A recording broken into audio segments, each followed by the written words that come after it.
passar, e toda profecia,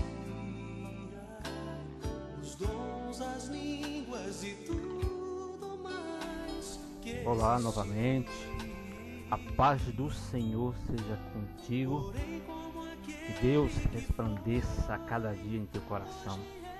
Aqui quem vos fala é o amigo Silvestre, e hoje eu gostaria de falar, de ensinar algo sobre o fruto do Espírito, os frutos do Espírito. E esse estudo, podemos dizer assim, algo que, se praticado, se buscado, realmente é a única maneira de parecermos mais e mais com o Senhor Jesus, tá bom? Então, fica aí atento e que Deus te abençoe.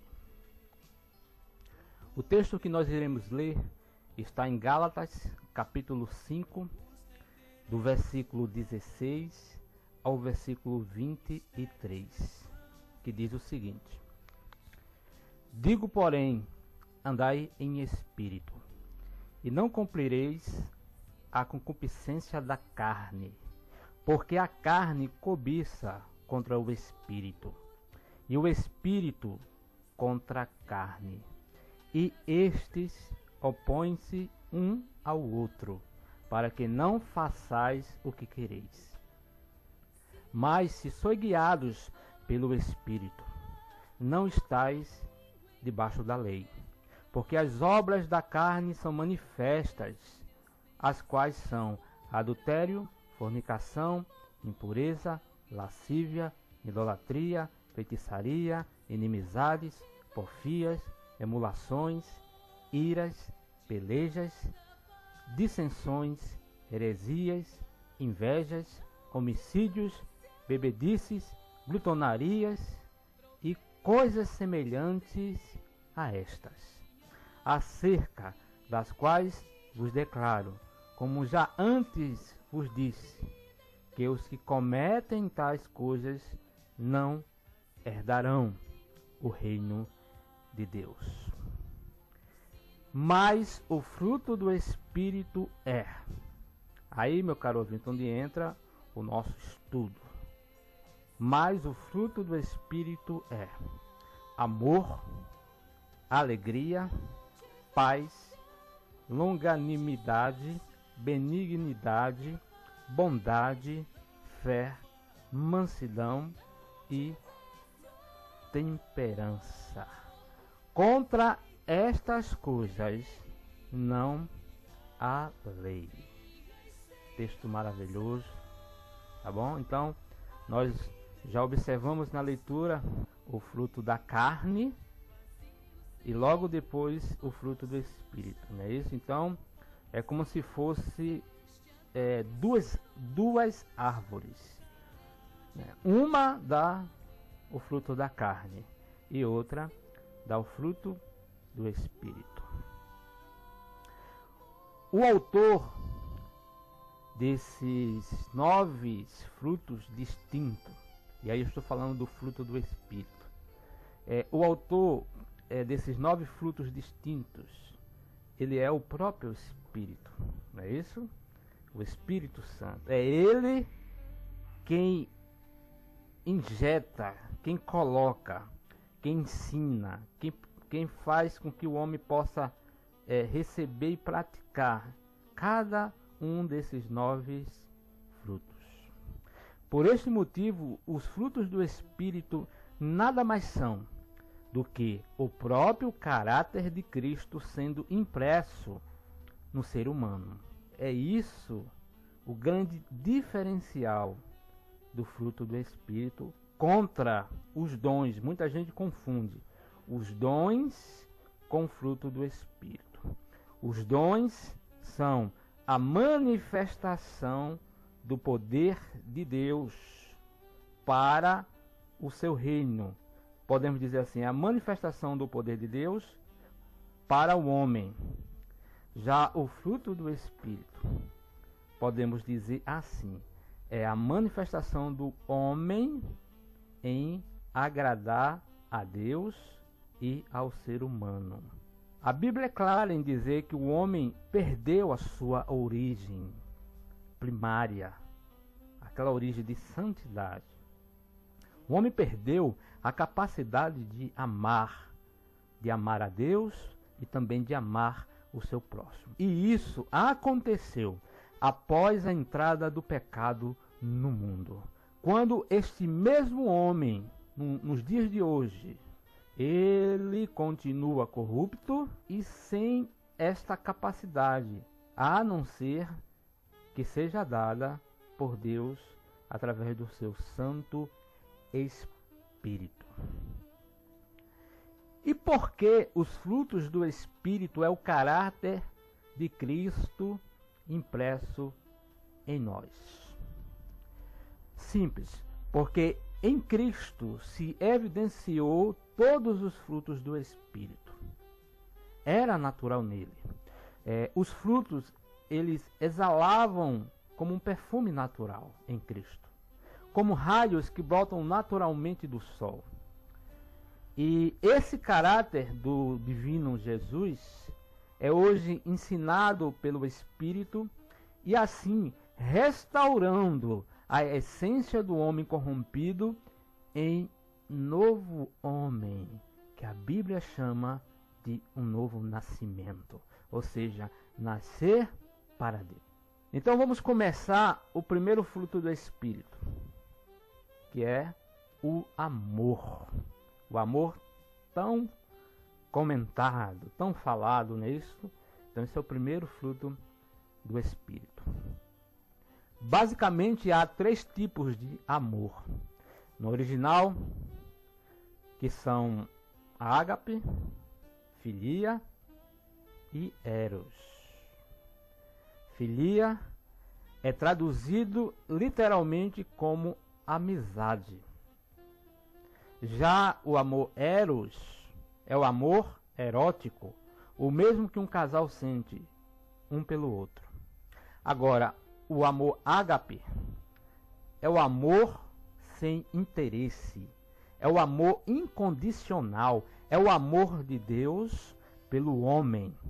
E esse amor, quando produzido em nossos corações, nos dá a condição até de amar e perdoar os nossos inimigos.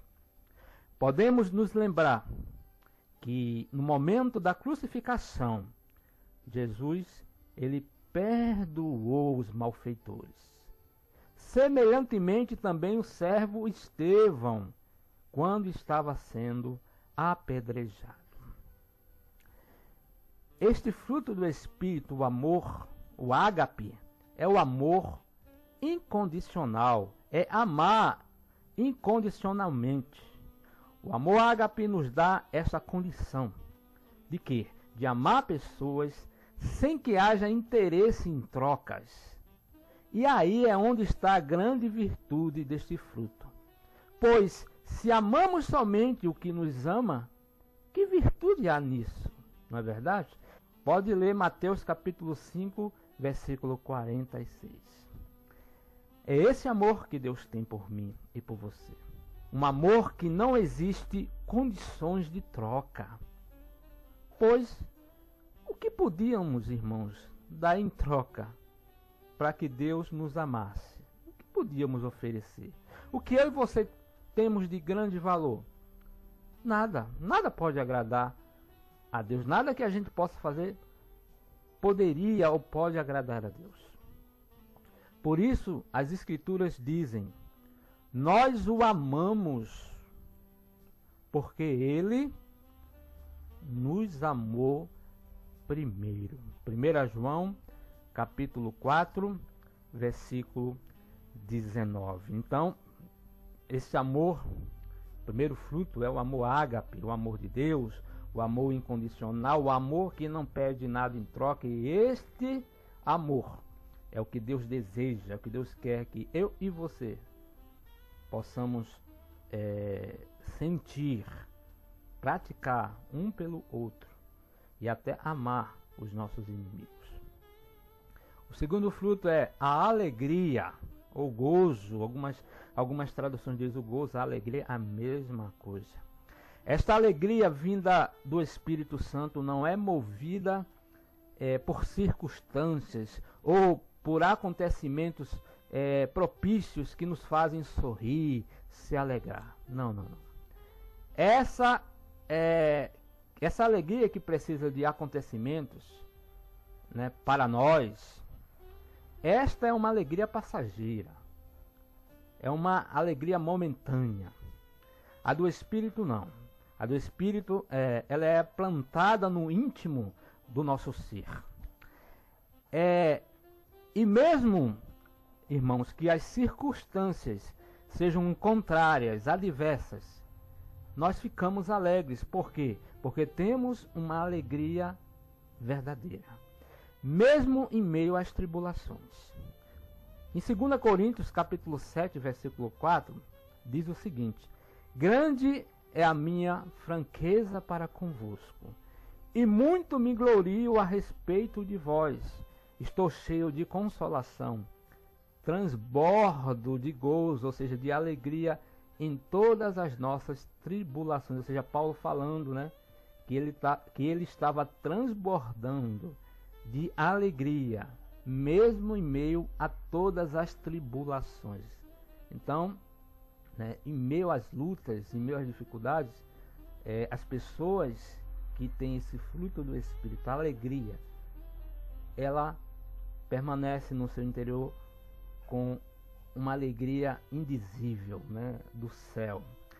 É uma alegria transbordante que a cada dia nos ajuda a levantar a cabeça e assim caminhar, dando mais e mais um passo. E essa alegria podemos ficar cheios dela. Meu caro ouvinte, nós podemos ficar cheios da alegria do Espírito. É algo que deve ser buscado na fonte, que é o Espírito. Atos 13:52 diz o seguinte: os discípulos, porém, estavam cheios, eu disse cheios de alegria e do Espírito Santo. Meu caro ouvinte, quer ficar cheio do Espírito, de alegria? Busque o Santo Espírito de Deus. E mesmo em meio às dificuldades, você verá que você é uma pessoa que Deus ama, que a tua alegria ninguém pode arrancar. E o reino de Deus, ele é evidenciado com isso, também através desse fruto do Espírito, o fruto da alegria. Por quê? Porque quando as pessoas veem que mesmo em meio às maiores adversidades da vida, mesmo em meio ao deserto, à sequidão extrema, somos pessoas alegres. E isto é reino de Deus. Porque Romanos, capítulo 14, versículo 17, diz assim: porque o reino de Deus não é comida e nem bebida, mas justiça e paz e alegria no Espírito Santo, meu caro. Então, quando você tem esse fruto do Espírito no teu coração, na tua vida, na tua alma, né, isto é o que?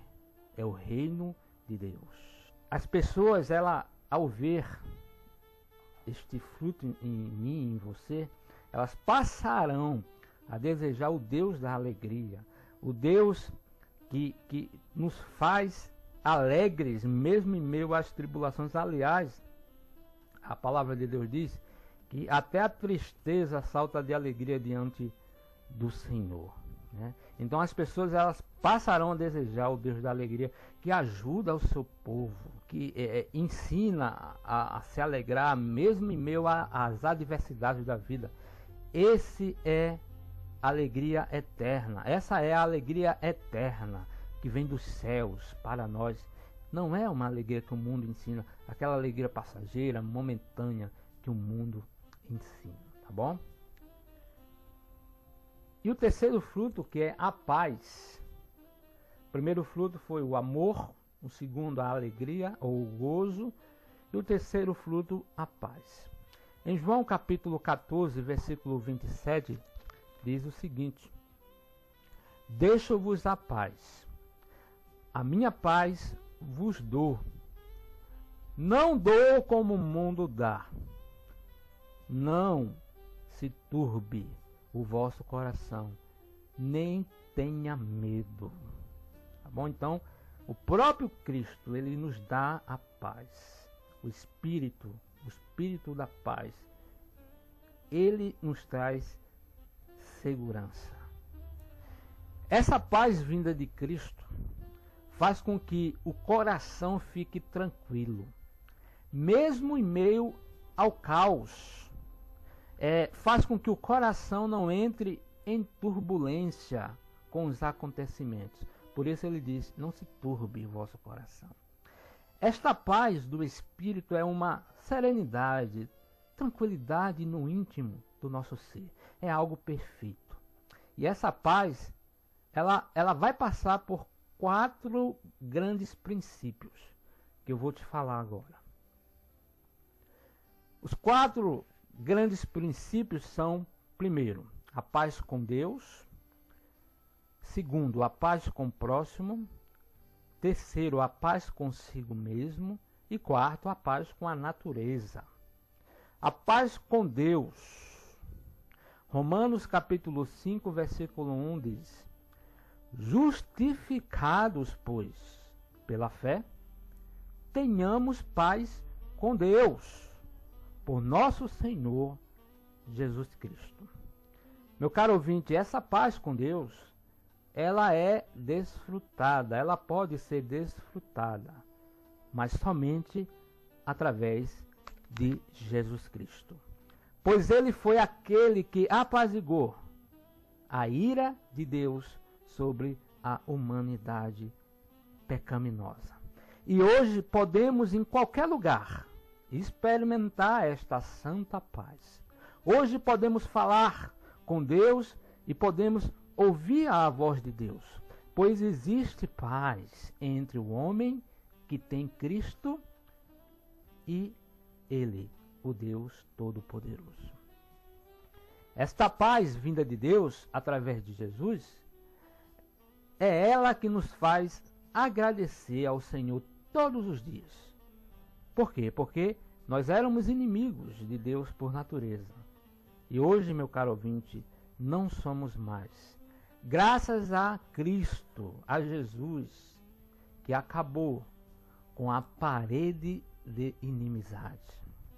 Colossenses capítulo 3, versículo 15 diz: a paz de Cristo, para a qual também fostes chamados em um corpo, domine em vossos corações, e sede agradecido. Então esta paz é algo que já acontece a partir do momento que você é chamado por Deus, a partir do momento que você faz parte do corpo de Cristo. Esta paz com Deus, Jesus já resolveu. A parede da inimizade foi quebrada e hoje eu e você temos acesso a Deus. Agora, a paz com o próximo. Romanos capítulo 12, versículo 18 diz o seguinte: se for possível, quanto depender de vós, tende paz com todos os homens. Isto faz com que nos faz querer, esse fruto nos faz querer ficar longe de confusões, irmãos. Nos faz querer a amizade de todos. Nos ajuda, nos auxilia intimamente, se possível, viver bem com todos ao nosso redor. Agora, essa paz com todos não pode, de maneira nenhuma, atropelar a santidade, a separação. As pessoas, elas têm que entender que queremos a amizade de todos, delas, mas os nossos princípios de santidade ao Senhor permanecem em nós. Hebreus capítulo 12, versículo 14 diz: segui a paz com todos e a santificação, sem a qual ninguém verá o Senhor. Por que eu estou dizendo isso? Porque tem muita gente que, para ter a amizade de outras pessoas e assim ter paz com outras pessoas, acha que tem que se adequar à maneira de agir de outras pessoas de uma maneira dissoluta, agir dissolutamente, ou seja, se igualar a muitos no padrão de imoralidade, de coisas que venham a manchar o padrão de santidade. E fazendo isso, irmãos, ninguém que fazendo isso, imoralidade, viver dissolutamente, nenhuma dessas pessoas que ao fazer isso poderá ver o Senhor. Ninguém poderá ver o Senhor. E isso não podemos de maneira nenhuma aceitar. Eu quero ser amigo de todos e ter paz com todos. Mas eu e você somos santos. Somos separados por Deus. Para quê? Para honrar a Deus. Para honrar a Deus com minha vida. Então, nenhuma amizade pode estar acima ou igual à minha maneira de honrar, de dignificar o meu Deus. Então as pessoas têm que me respeitar com relação à minha espiritualidade com Deus. Tá bom? Então quer ser meu amigo, quer ser seu amigo? Amém, que seja. Porém, os nossos princípios, os nossos dogmas não podem ser violados.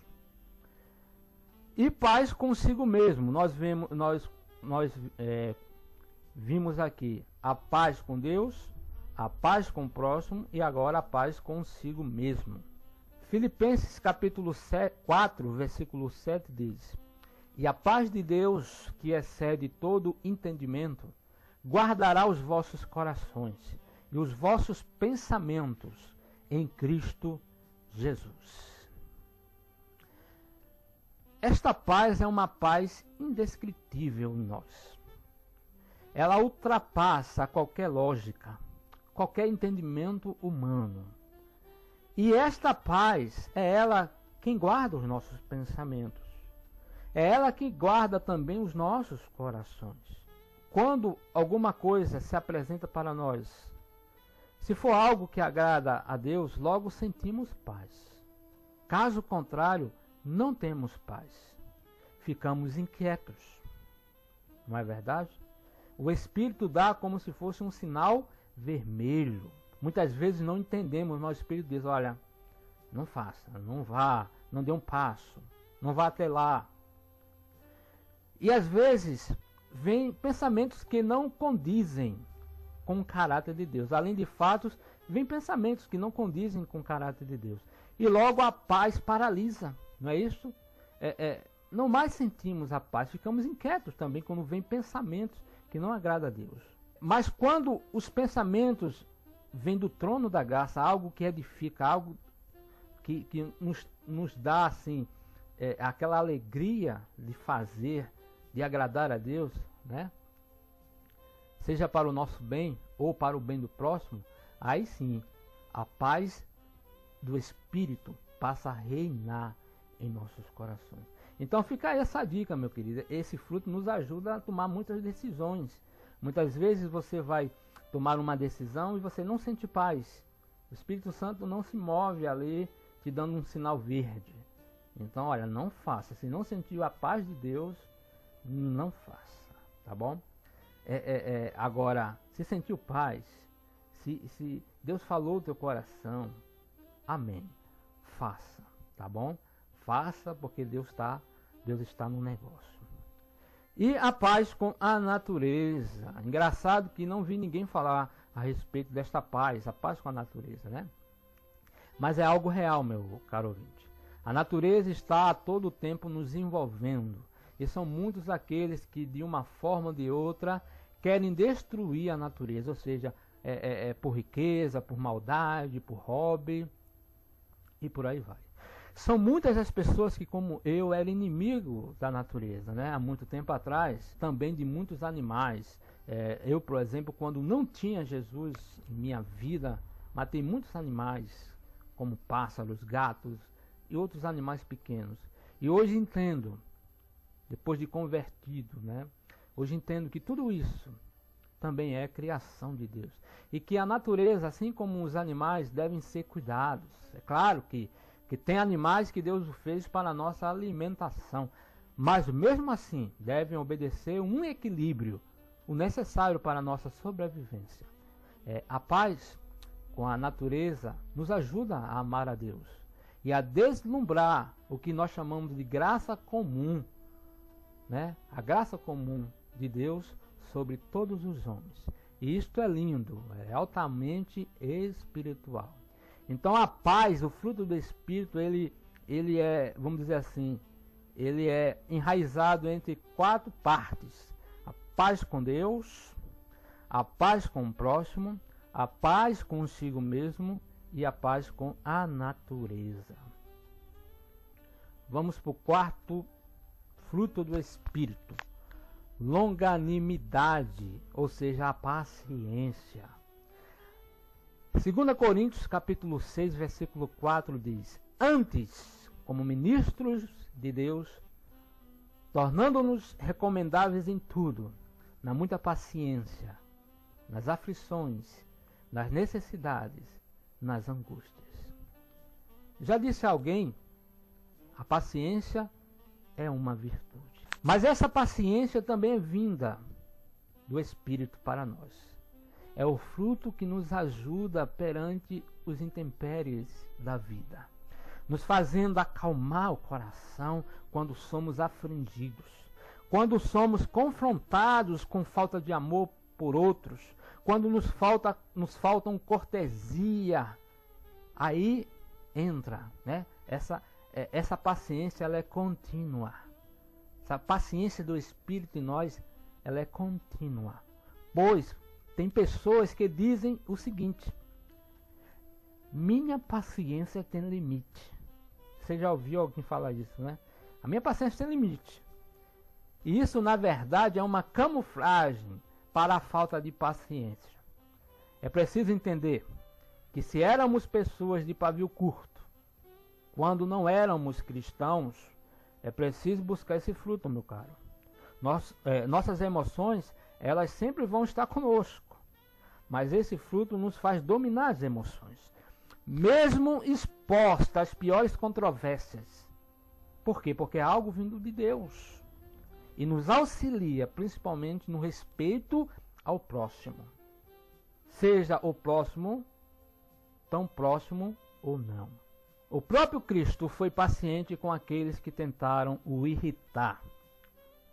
O apóstolo Paulo reconheceu isto em Cristo. 1 Timóteo capítulo 1, versículo 16. Mas por isso mesmo alcancei misericórdia, para que em mim, o pior dos pecadores, Cristo Jesus demonstrasse toda a grandeza da sua paciência, usando-me como um exemplo para aqueles que nele haveriam de crer para a vida eterna. Paulo, que foi o perseguidor da igreja, e Jesus foi paciente com ele. Para quê? Para transformar aquele coração de pedra para ser uma bênção. O mesmo falo de Pedro. Como Cristo foi paciente com Pedro, não é isto? O Pedro teimoso, cabeça dura, mas Jesus teve muita paciência para torná-lo em uma bênção. Assim como tem comigo, meu caro ouvinte, assim como Jesus tem paciência com você também, ok? Então a paciência, ela nos ajuda a dominar as nossas emoções, né? E assim evita de cada um de nós venhamos a pecar. O 5º fruto do Espírito é a benignidade.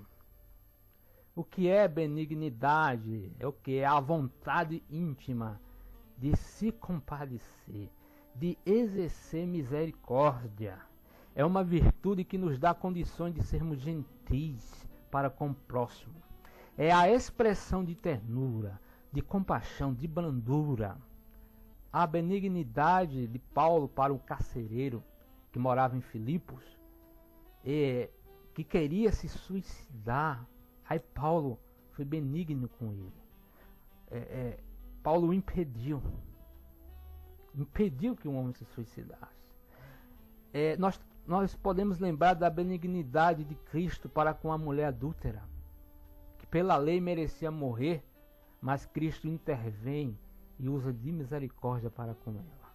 Então a benignidade é algo que quando está em nós, passamos a ter misericórdia. A graça da misericórdia, da compaixão pelas pessoas, independente de quem elas são, né? Nós sentimos isso dentro de nós, a compaixão, a misericórdia pelo pecador, por gente que está injustiçado, né? E isto também é um fruto do Espírito. O sexto fruto do Espírito, a bondade. A bondade. Romanos capítulo 15, versículo 14 diz: Eu próprio, meus irmãos, certo estou, a respeito de vós, que vós mesmos estáis cheios de bondade, cheios de todo conhecimento, podendo admoestar-vos uns aos outros. Aí Paulo reconhecendo a bondade da igreja, né? A bondade do coração dos irmãos. A bondade é fazer o bem na prática. É o amor em ação. É ser uma bênção para os outros. E essa bondade, se todos soubessem disso, ela move o coração de Deus para conosco. Olha só que maravilha. Quando você é bondoso, o coração de Deus é movido em prol da tua vida.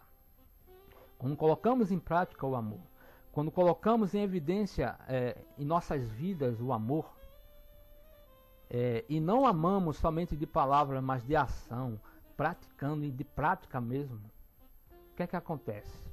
Provérbios capítulo 12, versículo 2 diz o seguinte: o homem bom, ou seja, o homem bondoso, o homem que tem bondade, obtém o favor do Senhor. Mas o homem que planeja maldades, o Senhor o condena. E ter o favor do Senhor é ter o quê? Os seus cuidados mais íntimos. Você lembra de Cornélio? Onde as escrituras dizem que a sua bondade em dar esmolas chegaram até os céus? E por conta daquilo, o que é que Deus fez? Deus envia Pedro com toda a comitiva na casa de Cornélio. Para o quê? Para assim aprofundar mais e mais a intimidade com Cornélio e toda a sua casa que estava ali.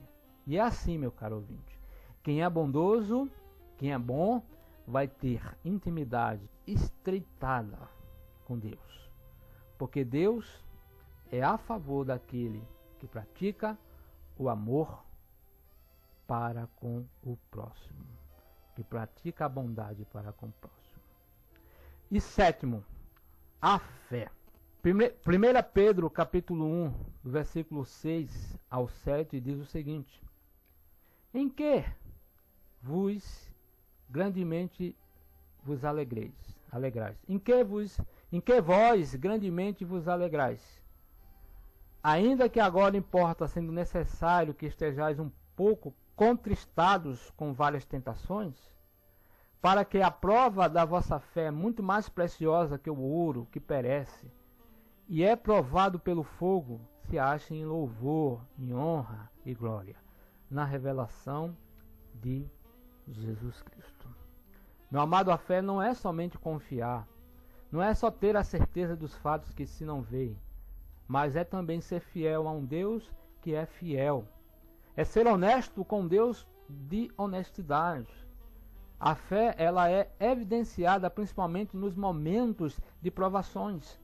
É nesses momentos que a fé é provada pelo fogo. É nesse momento que a fé ela tem que aparecer. É nos momentos que estamos sós. É nos momentos que somos confrontados a fazer algo errado. Essa é a fé do Espírito Santo.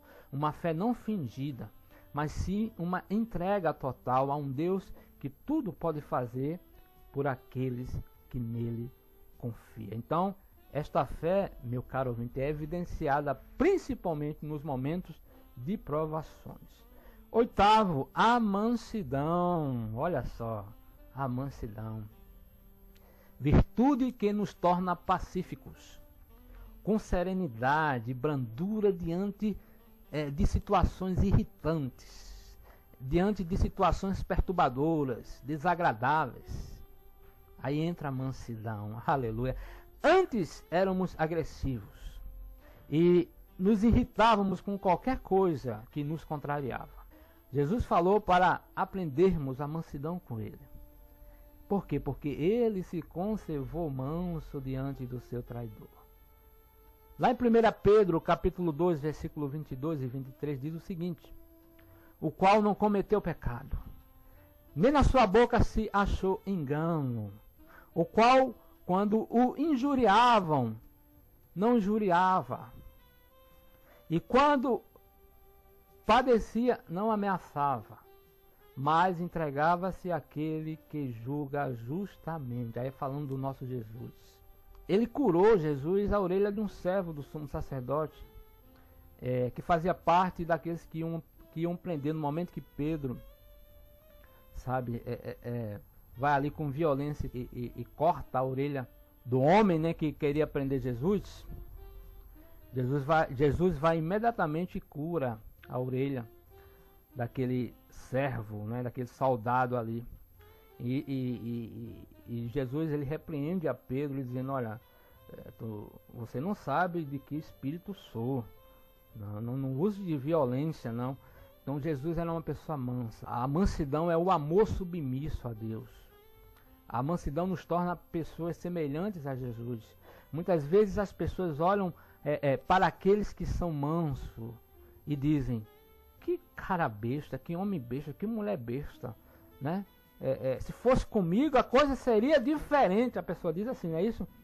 Por quê, meu irmão? Esse fruto, ele vai na contramão do que o mundo ensina. O mundo ensina a revidar, se vingar. Mas o fruto da mansidão não. Ele é manso, ele é tranquilo, ele não revida. Ele entrega aquele que é juiz. É isso? Hoje dentro de nossas igrejas estão cheios de pessoas que dizem: eu sou crente, mas se pisar no meu calo já viu. Não é isso? Talvez você já ouviu uma dessas pessoas falando isso, né? Essas pessoas, elas precisam buscar a Deus, buscar a mansidão para o quê? Para suportar. Assim como Jesus suportou as adversidades da vida. E assim continuar sem ameaçar ninguém, mas esperar em Deus, que é juiz de todas as coisas. Então aí a mansidão que nos ajuda, sabe, a não revidar, não se vingar, mas entregar tudo àquele que conhece e que julga todas as coisas. E o último, a temperança, que é o mesmo que domínio próprio. Deus respeita o nosso livre-arbítrio e por isso não nos domina, mas Ele nos guia na verdade. Além da orientação do Espírito Santo, contamos com o domínio próprio, que atua como um freio contra o quê? Contra as paixões da carne, as quais vão contra o propósito ou os propósitos de Deus. De vez em quando somos tentados, velhas paixões, coisas ilícitas. Essas coisas podem bater sim a minha porta e a tua porta, a porta do teu e do meu coração. Você pode conferir 1 Coríntios 10:13, 2 Pedro 2:9. Mas através desta virtude, a temperança, o crente avalia e reconhece que a vontade de Deus é mais importante. E assim ele é vitorioso. A tentação se apresenta, né? A força da carne se apresenta, mas quem tem esse fruto, ele avalia. Ele coloca na balança e vê que vale a pena se decidir por Deus, se decidir pelas coisas espirituais. Confira também Mateus capítulo 10, versículo 37 ao 39. Esse domínio próprio é Ele quem aperfeiçoa a nossa vida em santidade. Por isso precisamos cultivá-lo. 1 Coríntios, capítulo 6, versículo 2, capítulo 9, versículo 25. É o amor disciplinar de Deus. O domínio próprio envolve todas as áreas de nossa vida. Os pensamentos, as palavras e nos atos. Sem o fruto do Espírito, irmãos, passamos a desenvolver um cristianismo teórico. Sem esses 9 frutos, que são quais? Vou repetir. O amor, a alegria, a paz, a longanimidade, a benignidade, a bondade e a fé. E também a mansidão e a temperança. Sem o fruto do Espírito, se você não tem nenhum fruto desse Espírito, a gente passa a desenvolver um cristianismo teórico, sem vida. E seremos com certeza condenados pelos outros. Como aconteceu, por exemplo, com uma igreja inglesa, quando o famoso estadista indiano, chamado Mahatma Gandhi, ele adentra num templo, na igreja, para assistir a um culto, para cultuar a Deus. No fim da reunião, transtornado numa reação de que mistura indignação com sabedoria, ele assim exclamou: o vosso Cristo eu quero, o vosso cristianismo eu não quero. Olha só, né? São tantas as nossas igrejas, não é isso? Que prega um Cristo verdadeiro, que prega um Cristo de amor, que prega um Cristo que salva, que liberta, que cura, que prega um Cristo honesto, que prega um Cristo vitorioso, mas que essas pessoas não vivem nada do que pregam. E aí, este homem, a fala deste homem chamado Gandhi, Mahatma Gandhi, podemos dizer também, e as pessoas também falam isso, né? O vosso Cristo eu quero, mas o vosso cristianismo eu não quero. Nossa vida fala mais alto, irmãos, que as nossas palavras. Por isso o ensino ela deve novamente voltar a ser uma prioridade em nossas igrejas. Por quê? Porque a palavra de Deus ela é espada, é como uma espada. Ela é a espada do Espírito. Efésios capítulo 6, versículo 17. E a forma de transmitir esta palavra é, com certeza, a melhor forma é através do testemunho da minha vida e da tua vida. Quando nossa vida fala mais alto, não apenas as nossas palavras, são quando as pessoas notam algo diferente no nosso falar, no nosso proceder. É quando o evangelismo passa a ser também algo evidenciado com a nossa vida. Diante de tantas indagações, de tantas perguntas feitas pelo homem moderno, a igreja deve oferecer respostas, e estas têm que serem apresentadas com diferença de vida e diferença de agir.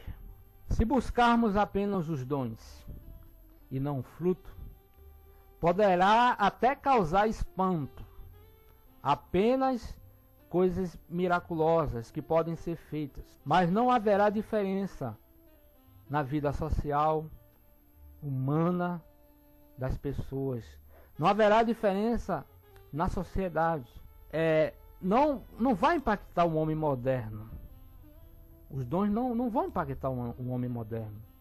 As vãs filosofias, elas dominam.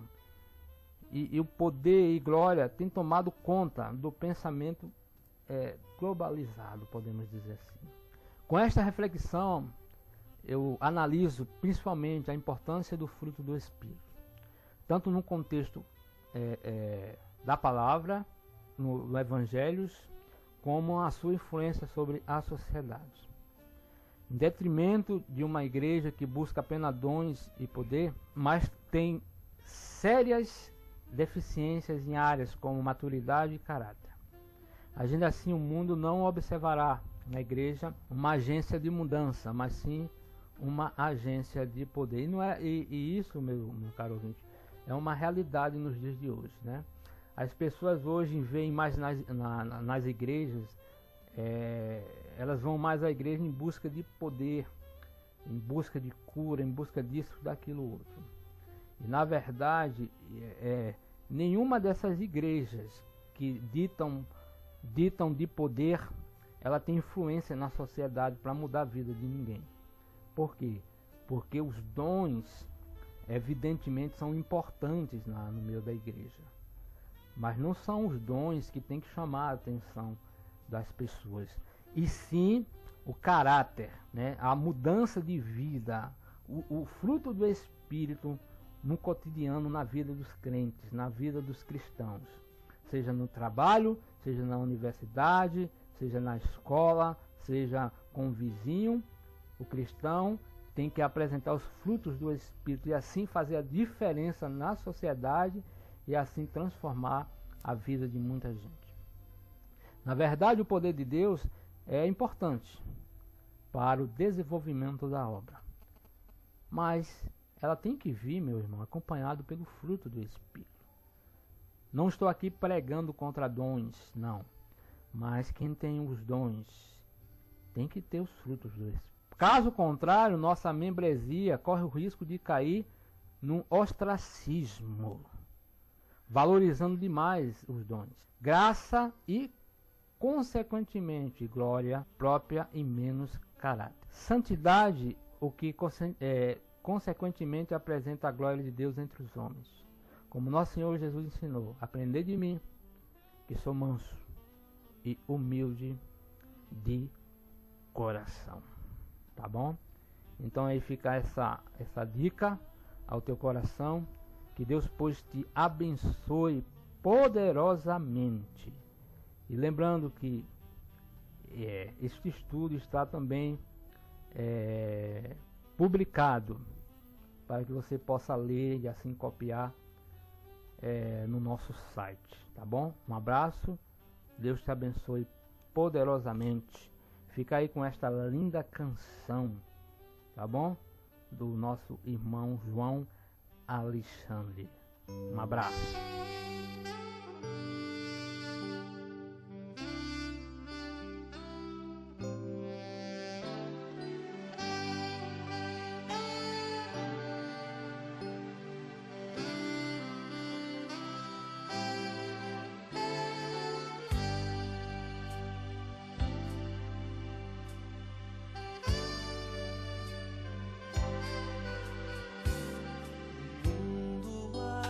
Passar e toda profecia, os dons, as línguas e tudo mais que existir. Porém, como aquele que foi, hoje é e para sempre há de ser. O amor é a essência de Deus e para sempre também vai viver. Bondoso e sem rancor, fiel e consciente, humilde e sofredor, espera tão somente, justo e verdadeiro.